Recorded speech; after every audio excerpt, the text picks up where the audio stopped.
अरे हो जा। अ, हो गया देखो बैलेंस।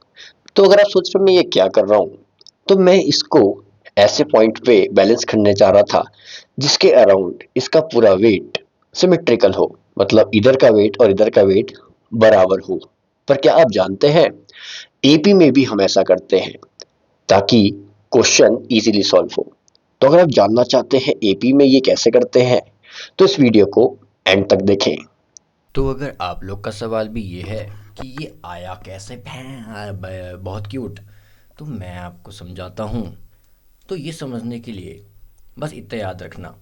पहली बात कि ये जो ए यहाँ पे लिखा हुआ है ना, इस ए को गलती से भी फर्स्ट टर्म समझने की भूल मत करना।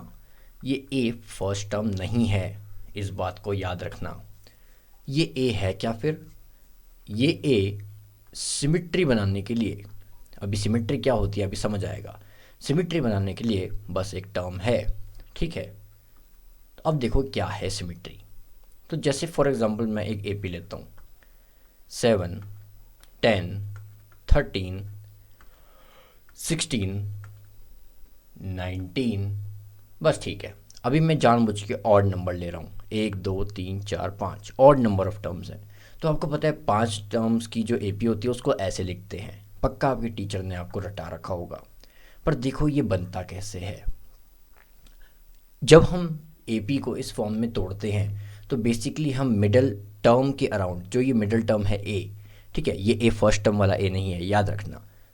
जो भी मिडल टर्म होता है उसके अराउंड सिमिट्री हम जनरेट करते हैं। कैसे? देखो, अगर मैं ये मिडल टर्म को कुछ मान लूँ, जैसे कि मैंने माना z, तो ये पिछले वाले टर्म को हम क्या लिख सकते हैं? आप बोलोगे ये पिछला वाला टर्म, इससे डिफरेंस इतना कम है, यानी ये हो गया z, तो इससे पिछला वाला z माइनस डी, उससे पिछला वाला, तो आप बोलोगे 2 टाइम्स कम है डी जेड से, तो जेड माइनस 2 डी। ऐसे ही 2 टर्म आगे के बना लेते हैं। अगर ये जेड है तो 16 कैसे बना होगा? एक बार डी ऐड करके, तो जेड प्लस डी। और ऐसे ही 19 कैसे बना होगा? 2 बार डी ऐड करके, तो जेड प्लस 2 डी। तो बनाना 5 टर्म का एपी, देखो ऐसे बन गया, ठीक है। अब अगर मान लो हमें 5 नहीं, हमें ऑड नंबर में भी बता रहा हूँ 60 टर्म्स चाहिए हो तो ज़्यादा मेहनत नहीं करनी। 60 टर्म कर चाहिए तो बस क्या करो, और डी डी पीछे चल जाओ। तो 2 डी था, तो यहाँ आ जाएगा जेड माइनस 3 डी। डी और डिफरेंस पीछे, ठीक है, जैसे यहाँ लिखा हुआ भी है कि डी का डिफरेंस रहेगा। ऐसे यहाँ पे एक डी बढ़ा दो और, तो जेड प्लस 3 डी। तो देखो ये 7 टर्म का बना दिया आपने, ठीक है। तो ये लॉजिक था इसके पीछे कि ये क्यों है। अब आप बोलोगे इसमें फ़ायदा क्या होता है? तो फ़ायदा ये होता है कि ये इस पॉइंट, ये z के अराउंड सिमेट्रिक होता है। और जो मैंने बोला कि पहला टर्म ए नहीं होता इस केस में, तो पहला टर्म फिर कौन होता है? तो जो भी ये स्टार्टिंग का टर्म होता है यही पहला होता है। यानी अगर मैं 5 टर्म्स की बात कर रहा था जब, तो इन दोनों को हटा देता हूँ। तो जब मैं 5 टर्म्स की बात कर रहा था तो ये 7 को कौन डिनोट करेगा? ये पूरा z-2d डिनोट करेगा, ना कि खाली z, ठीक है। तो उम्मीद है ये ऑड नंबर वाला सिलसिला समझ आया होगा। ऑड नंबर बस ऐसे ही बनते रहते हैं, डिफरेंस डी का लेते रहो और बनाते रहो। जैसे मैंने 7 का बना के दिखाया, ऐसे ही आप 9, 11 किसी का भी बना सकते हो। अब देखो, असली खेल है इवन नंबर्स का, क्योंकि इवन नंबर्स में तो कोई मिडल टर्म होता ही नहीं। अब उस केस में क्या करें? तो यहीं पे दिखाता हूँ इवन नंबर्स में क्या होगा। अब देखो इवन में भी बना के दिखाता हूँ। तो अगर ये एक बार समझ जाओगे तो आप किसी भी टर्म तक ऐसे सिमेट्रिक एक्सप्रेशन निकाल सकते हो। तो इवन नंबर बताने के लिए मैं थोड़ा सा अलग वैल्यू लेता हूँ ताकि मुझे थोड़ी आसानी हो। तो मैं लेता हूँ 2, 5, 8, 11। तो मान लेते हैं ये नंबर्स थे। तो देखो इसको इन फॉर्म में कैसे रिप्रेजेंट कर सकते हैं। तो याद रखना ये बस एग्जांपल देके मैं समझा रहा हूँ, असली में हमें खाली वैल्यू ही लेनी होती है सिमेट्रिक एक्सप्रेशन बनाने के लिए। तो देखो जी, तो इस केस में हमने देखा कि कोई भी मिडल टर्म तो है नहीं, तो क्या करें? तो दो मिडल मोस्ट टर्म के बीच का वैल्यू ले लेते हैं। तो क्या आएगा? 5 + 8/2। तो 5 + 8/2 कितना होता है? तो 13/2, यानी कितना आ गया? 6.5। तो जो z मैंने पिछली बार लिया था, इस बार वो z कौन है? 6.5। तो इसके अराउंड यानी 6.5 के अराउंड, z के अराउंड ही सिमेट्रिक एक्सप्रेशन बनाएंगे। तो मैं बोला ठीक है, ये बीच का टर्म होगा z ले या कुछ और ले। अब देखो z नहीं ले सकते, क्यों? क्योंकि z इसमें एग्जिस्ट नहीं कर रहा, पर उसके अराउंड बना सकते हैं हम, उसके अराउंड एक्सप्रेशन फॉर्म कर सकते हैं। क्योंकि जैसा कि मैंने पहले बताया कि ये a जो है ये एक्चुअल में फर्स्ट टर्म नहीं होता, ये सिर्फ एक सिमेट्रिक एक्सप्रेशन बनाने के लिए हम टर्म लेते हैं। ठीक है, तो आओ बनाना शुरू करते हैं। तो क्योंकि 6.5 एग्जिस्ट ही नहीं करता उसमें, इसलिए मैं इसको नेगलेक्ट कर रहा हूँ। अब 5 बनाते हैं। तो 5 कैसा बना होगा? तो मैंने बोला कि z में से, ठीक है 6.5 है ये, z में से कितना कम हुआ होगा? तो आपने बोला सर d के हिसाब से करना पड़ेगा कम आपको। तो मैंने बोला z में से, d कितने का है देखो इसमें 3 का है ना, तो z में से d कम हुआ। अब बोलोगे गलत बोल रहे हो सर, आप गलत बोल रहे हो, क्योंकि z तो 6.5 का है और d कितना है, d 3 का है। तो अगर 6.5 में से 3 कम करोगे तो 5 थोड़ी ना आएगा। मैंने बोला बहुत सही बोल रहे हो आप।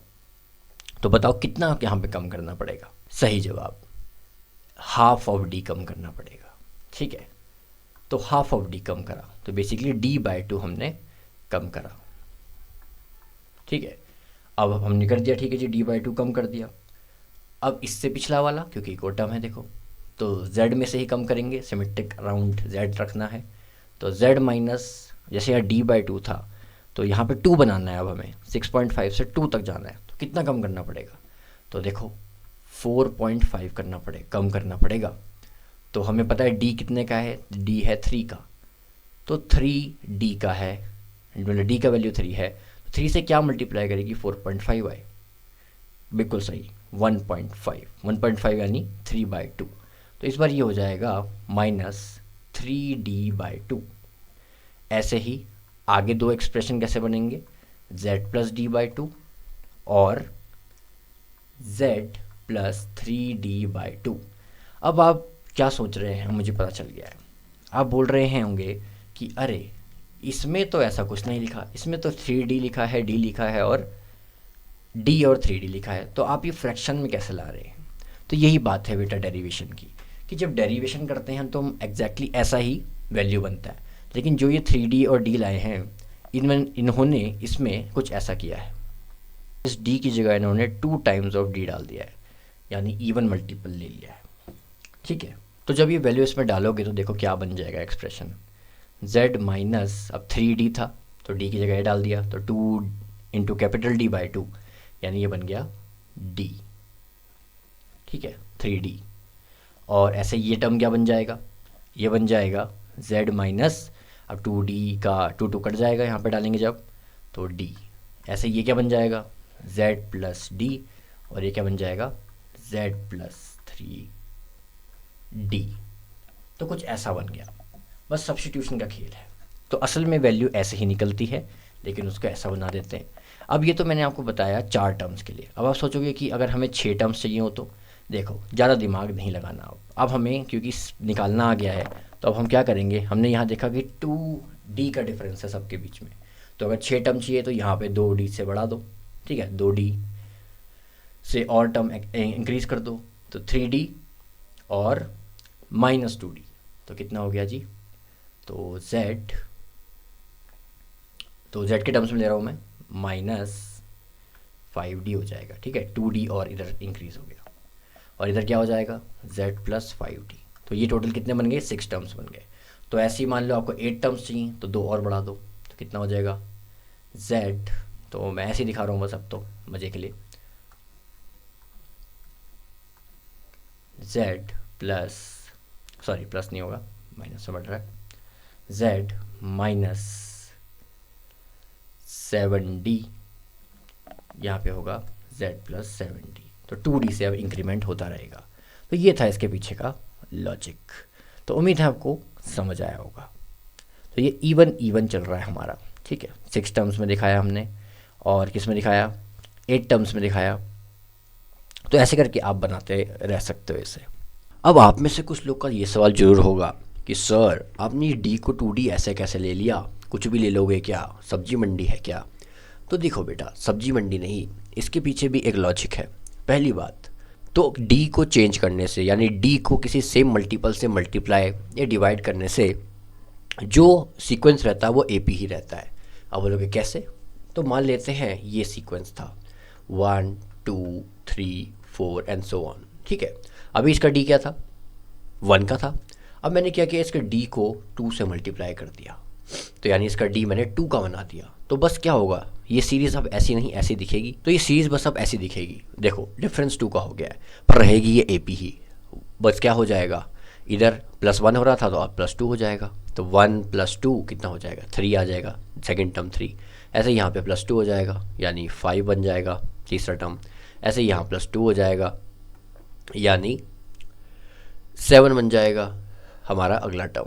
तो जो भी एपी थी देखो उसको कोई फ़र्क नहीं पड़ा, वो एपी एपी ही है, और पहला टर्म तो 1 ही रहेगा। बस डिफरेंस कितने का हो गया देखो अब हर के बीच में, 2 का, 2 2 2। बेस ये है, एपी तो है ना।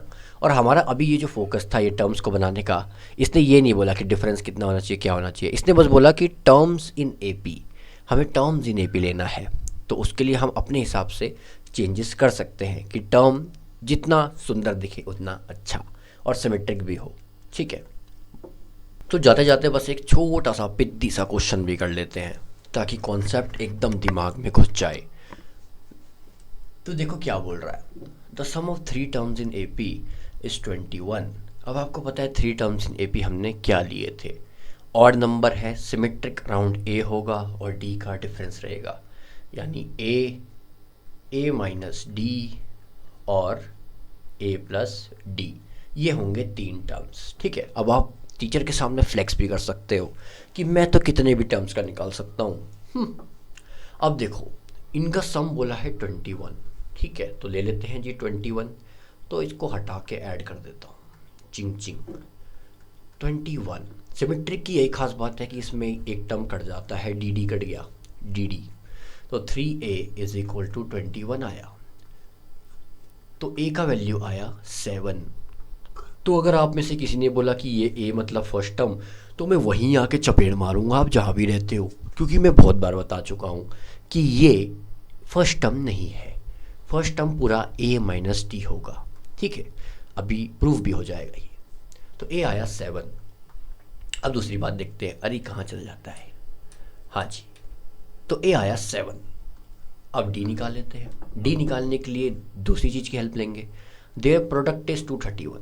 अच्छा जी, प्रोडक्ट करते हैं, देखो तो a minus D into A plus D, ये करने पे बोल रहा है कि कितना आएगा, 231 आएगा। पर इस बार मैं a की वैल्यू पुट कर दूंगा क्योंकि मुझे मिल गई है, ठीक है। a सिमेट्रिक टर्म है जिसके अराउंड हमने सिमेट्री जनरेट करी है, ठीक है। तो 7 minus D into 7 plus D, और इस a को यहाँ पे लगाते हैं बगल में, इंटू 7 इज इक्वल टू 231।